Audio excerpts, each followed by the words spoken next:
Ассалому алейкум дӯстон, хуш омадем ба шабакаи мо. Дар навори имрӯза оиди тозатарин ва беҳтарин хабарҳо аз ҷаҳони ММА гап мезанем. Лайкро зер кунед, мо боша наворро оғоз мекунем. шахсоне ки дороҳои гиёҳӣ дастрас кардан мехоҳанд, шумо метавонед дороҳои даркории худро аз ширкати Шифофармо дастрас кунед ва ҳамин гуна ҳам дороҳои даркории худро харидорӣ мекунед ва ҳам моро дастгирӣ мекунед. Дороҳо барои ришу мӯйсарбарорӣ, барои хунукзадагӣ, барои хароб ва фарбешавӣ, равғани сиёҳдона, барои ҳама дардҳо. Худи ҳозир ба номерҳои дар рӯи экран буда занг зада дороҳои даркории худро дастрас кунед ва ҳатман аз номи канали Паҳлавон гап занед. Топови ҷангвари UFC дар вазни сабук Арман Царукян, ки шаби гузашта дар турнири UFC Fight Night рақиби худро дар дуюм раунд бо тариқи нокаути техникӣ шикаст дод, баъди муҳориба гуфт ки ӯ ҳадаф дорад ки бо Ислам Махачев реванш гузаронад. ман ҳадаф дорам ки бо Ислам Махачев реванш гузаронам ва мехоҳам ки ин реванш барои камарбанд боша. Ин муҳорибаи хуб аст. мо бо ӯ дар Русия ҷангида будем ва ман мехоҳам ки реванши мо дар ҳамон ҷо гузарад, чунки мо ҳардуямон дар он ҷо мухлиси хеле зиёд дорем. Ин муҳорибаи беҳтарин хоҳад шуд, чунки ба назари ман мо ҳардуямон дар вазни худ беҳтаринем, гуфтааст Царукян. хотиррасон мекунем ки Ислам Махачев ва Арман Царукян дар қафас аллакай як маротиба вохӯрда буданд ва дар ҳамон муҳориба Ислам Махачев бо қарори доваро ғалаба ба даст оварда буд. баъди ҳамон муҳориба Арман Царукян боз 5 муҳорибаи дигар гузарондааст ва дар ҳамааш ғалаба ба даст овардааст.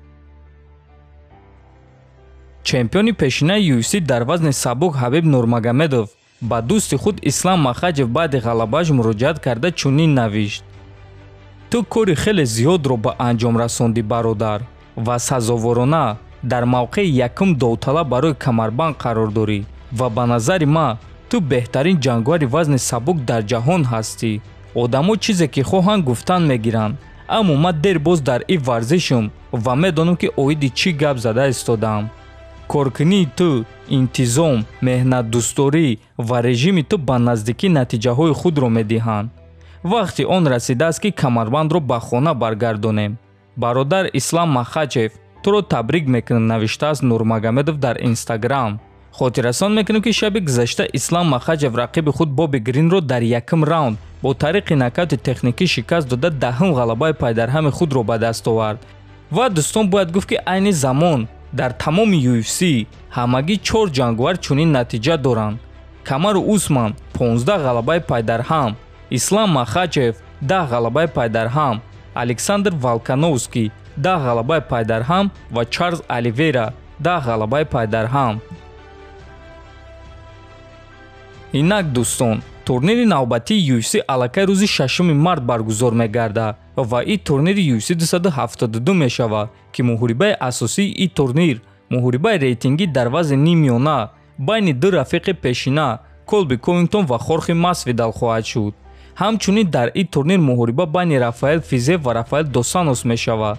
муҳориба байни Эдсон Барбоза ва Брюс Митчел, Умар Нурмагомедов зидди Брайан Келлехер ва муҳорибаи Тагир Уламбеков зидди Тим Эллиот. чӣ хеле ки гуфтем, турнир рӯзи 6 март баргузор мегардад ва чӣ хеле ки мебинем дӯстон, мо ва шуморо беҳтарин муҳорибаҳо интизоранд, махсусан муҳорибаи асосии турнир байни ду дӯсти пешина ки айни замон якдигарро сахт бадбинӣ мекунанд, Хорхе Масвидал ва Колби Ковингтон. ба фикри шумо дӯстон, дар ин муҳориба кӣ ғолиб шуда метавонад, Ковингтон ё Масвидал? ҳатман фикротонро дар комментария нависен. дӯстон, бисёре аз шумо хоҳиш кардем ки оиди пулҳои коркардаи ҷангваро гап занем. мо ба шумо гуфтанем ки аз соли 2022 сар карда UFC дигар пулҳои коркардаи ҷангварҳояшро намегӯянд. сабабаш ҳозирашда маълум нест.